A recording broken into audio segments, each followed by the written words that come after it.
It's dark days for England, and normally you decide is two people against each other, but me and Ben from 90 Min are teaming up to go through the options for the England manager's job now that Sam Allardyce has gone. Thanks for having me on, man. Such a shame that it's over something so unbelievably poor. Here you go, a bit of excitement. Let's do this! We went with the English option with Sam Allardyce, and a lot of people, myself included, want an England manager. I want an England manager, and I think the fact that maybe there isn't a huge stable of English managers doesn't mean that you can't go for them, and I think we still should go for them because I think it reflects your coaching, and I think therefore the spotlight needs to be on that instead of people going, oh well, we haven't got a good one, let's go for it. The name that has come out straight away, and I think a lot of people were talking about him for 60 days ago, or whatever it was, when Allardyce got the job, is Eddie Howe. A young manager, I think a manager who people see has a lot of potential and a lot of traits that English fans want to see. How does that sit for you, though, in terms of he's got the right traits but not the experience? Well, that's it. I think this is the thing. This is what's so difficult, is that they're either one or the other along the way, and you're going to find this out. I think Eddie Howe is a brilliant manager. I like how calm he is. I like how thoughtful he is. I like the fact that he didn't make it that much as a player, but he was a very good pro, because it shows that it's about hard work and application, which I think are all, again, good traits. I think it's too early for him. And I'll tell you what, if I was his agent or his brother or anyone close to him, I would say this is not the time for you. I guess the hope is that over time he'll kind of show that potential as a manager, and we'll start to see him managing better clubs, and then maybe, I don't know, 5-10 years down the line, if the job comes up again, he's hopefully in the right place. The interesting one for me, I sort of thought, if we're in this position where we've gone with Sam Allardyce and Steve Bruce has already been discussed, I kind of thought, well, look, maybe that's the option now. Maybe we turn around and say he was kind of second best. Do we just give him a chance? Do we just give him a go? Well, he is the favourite at the moment, obviously not in work after the whole thing, because he was trying to get the England job in the first place. One great characteristic I think that he's got, that Allardyce had as well, is this is someone who wants the job. Which is like, we shouldn't have to say this. Huge amount of people, is there, that are out there asking for it. I mean, I think you're right as well. He put all his eggs in one basket, didn't he? Put all his eggs in one basket and was like, I'm going to be the England manager. They end up giving the job to Sam. And the basket's just floating in front of him now. Yeah, so exactly. He'll definitely want it, because he wants to be, one, employed, and two, he wanted the job anyway. Is he the right man for it, though? For me, if you wanted to continue along that path, and that was the way that the FA saw it moving forward, then Steve Bruce is a good option if they want to carry on with this man management style. The other option, and I mean, I don't know how that this has managed to make it onto our collective psyche here, but Alan Pardew being discussed. Really? Do you know what? A lot of people don't like Alan Pardew, but he has got, I mean, maybe not the last 7 months. I don't know where you're going with this. Maybe the last 7 months he hasn't had a great time with Crystal Palace, but prior to that he did very well. He's on a decent run at the moment. I think Alan Pardew is going to be the man who's going to get the job. Do you think that his time at Newcastle might have prepped him for this kind of the whole, like, the chaos, the fact that there will be times where if we have a bad result, he has to deal with the whole of the glare of negativity in the media? I think he'll be ready for that. Yeah, absolutely. I think that will definitely come with him, because he's more in the McLaren mould. He's a bit chocolate, isn't he? So a bit chocolate. And he's not afraid of having an opinion, is he, as well? Very true. And I think he's probably someone who would kind of want it as well. If Crystal Palace go on a decent run the next few games, I bet a lot of people start talking about him. Well, we've got 4 games to decide, right? We're literally Southgate in charge of 4 games. It's got the rest of the season, haven't they? Because, it looks going to be Southgate. We're not even putting Southgate in this English option, because I don't think he's got the stomach for it. He doesn't want it either. So those are your English options. Okay, so there might be a wider pool to choose from if we were prepared to go with the option that we don't go with an English manager. And if we are going to try and win something for the first time in 50 years, it might be the case that we have to look further afield. Maybe starting with Jurgen Klinsmann. Lots of people talking about him. For me, obviously, again, he's got the right profile. He did very well at the big tournaments with USA. Managed to get USA through to the round of 16 out of the group of death in, what was that, 2014? 2014, correct, and then did well with Germany as well. And also like a good man manager. He's been proven to be a good man manager. He's played at the highest level. Obviously, won Euro '96 with Germany. He played in the Premier League. Knows his way around the English game. Could be a good option. And international management is where he has done well. He had a little blip. I mean, his only management at club level has been Bayern Munich, which didn't work out very well.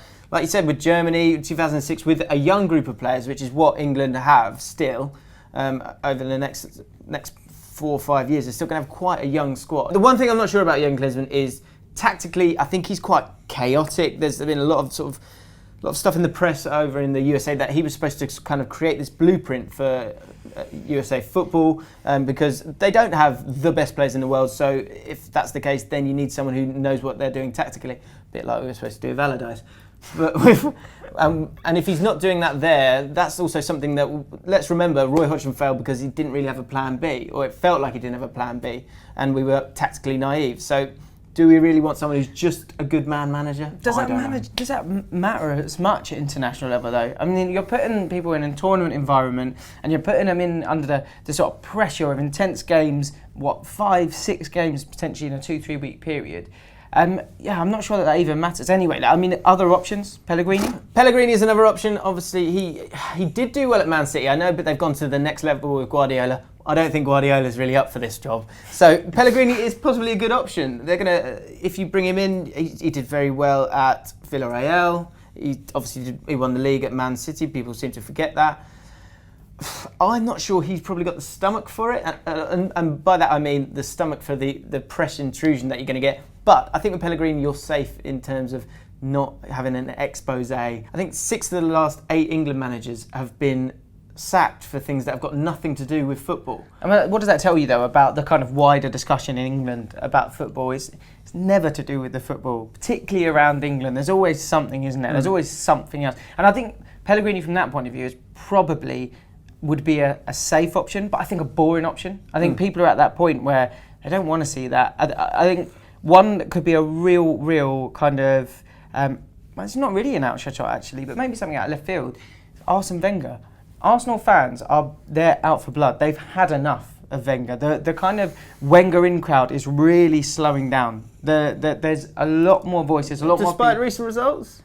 Honestly, I still think that it's the same on. Every time they have a good result, even the Chelsea result, they're like, "Oh, cheers, Arsene.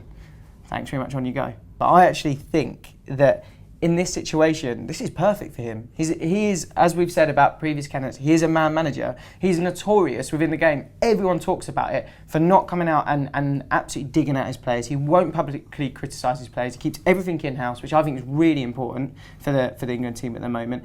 And also, he's clearly good at building a squad unity, because even in these sort of fairly troubling situations for Arsenal over the last few years, it's rare that you're getting a squad member come out and backbite. Does he want twice the grief? This is Arsenal's manager. Twice the grief for half the pay, especially when he can go over to France and take that job instead in a couple of years. Very true, but also he can leave Arsenal with his head held high. If you move out the Arsenal job to the England job, that's not a step down, is it? I don't think so, but I think he's French, and I think he'd want to do the French manager's job. Some outsiders for the job. Some people want an ex-player, an ex-captain. Someone you can get excited about in that sense. Someone who's been there and done it. Don't say it. Alan Shearer. No way. We've had a few comments on this that saying Alan Shearer should do it. I think when the whole thing happened with Roy, he was quite open in saying that he'd love to get involved in the England setup. It's like a job advert.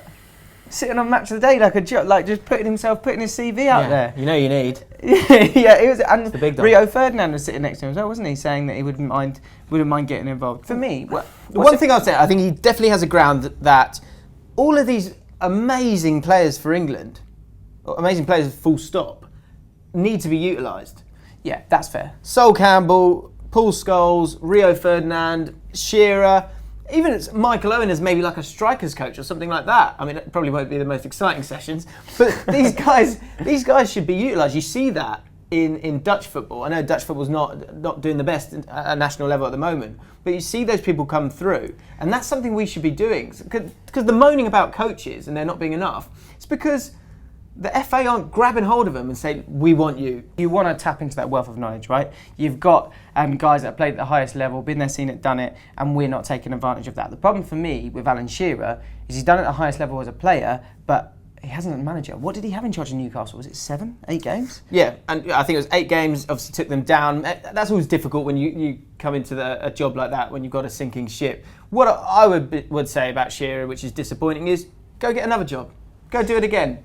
Go learn your craft in that sense. And this is going to be tough for England fans, is that we got to start again. And when there's a new guy there, let's not wait for him to trip up. let's get excited by sure. him. So Alan Shearer is an outsider. Let us know if you think he's a good shout. Another one? Got any other outsiders? Well, and this is an outsider because he's just won the Premier League. But Claudio Ranieri, what an interesting option. Because I mean, everyone loves him. The players clearly love playing for him. There's no way that anyone can turn around and say he's not tactically astute enough. He's managed to get a side that really should have topped out of mid-table last season to play way beyond themselves. And I think that's, in a big way, what we're looking for, right? We're looking for someone to galvanise the team, get a bunch of really talented guys to play out of their skin and play for the shirt, which he had Leicester doing all last season. I mean, I am a massive hypocrite when it comes to Ranieri because 2 years ago, I was adamant that he was a rubbish manager because he'd been at these jobs where he'd had a lot of money and the success that he'd got was because it was Monaco and he's won, League 2, Ligue 2, French, but what he did at Leicester, and not just the achievement of it, but the love in the eyes of those players to him. They adore him. That's something I think is you saw that with Bobby Robson when he was a manager at Newcastle and at England. That the players loved him because he was a little bit eccentric. He's like this sort of lovable uncle or granddad. Yeah. And that might be. And I don't think there's not going to be many skeletons in his closet, hopefully, which is a horrible thing that we've got to say. Isn't that weird that we have to even think about that? The other outside option where that might potentially be an issue, certain Harry Redknapp. Now, I'm really torn on this one. Are the rigours of the international job the same as the Premier League, which is one of the things that was causing issues for him towards and the end? How much did he do at club level, really? I don't think he was doing that many training sessions. He would leave that to the pool of coaches they would have. Etc. Exactly. So the thing with Harry Redknapp is the great thing about him. He is a good manager, and at international level, you have less time with your players, and you've got to make them feel great. And that again, we've got to remember the good points of Sam Allardyce and why they brought him in. That was a huge reason for it. The people wanted Harry Redknapp as well before Roy Hodgson. The reason Roy Hodgson got that job is because there are a lot of skeletons. There's too allegedly. Many, I don't know. There's too many of these conversations to be had out of the window of the car where we just give everything away. I just think because he's from that old school where you used to, you'd bend the rules to get yourself somewhere because you didn't have that money to do it. I think Harry Redknapp is a massive outsider due to the fact that the press would be. It'd be a field day. The outsidest of outsiders. Yeah. Miles out. So this is my option for the England manager's job. You give it to Glenn Hoddle and Eddie Howe. Glenn Hoddle does all the work. Eddie Howe remains as Bournemouth manager and he's able to concentrate on that. But you've got Glenn Hoddle who left for reasons that had nothing to do with football. He's a very intelligent man, tactically astute. But I think you need to work in a partnership between Glenn Hoddle and Eddie Howe. And I think that could be something that could really work. I'm pretty sure Glenn Hoddle would be up for it. Eddie Howe's the sticking point, but he's the one that everyone wants. If you can't get him... How does that function? How does that function? Like, as in, Glenn Hoddle does all the scouting, does all those bits and pieces. Then when they get together... Is he assistant manager? It's joint. It's a joint management tied. Yeah, I know that might be a tricky one. Let me know if you think there's no way that could work. But I think that could be a way of it working where you can utilise the best bits of Eddie Howe and also, because that's the only way you're going to get Eddie Howe. I just don't know how else you're going to make that appetising to Eddie Howe. So if that one isn't there, my other option is probably... Don't say Alan Pardew. Don't say Alan Pardew. I can't think of anyone. Alan Pardew. They need to be English. It's important. Okay, so that's the thing for you. Is that's the line where you don't cross? It must be an English manager.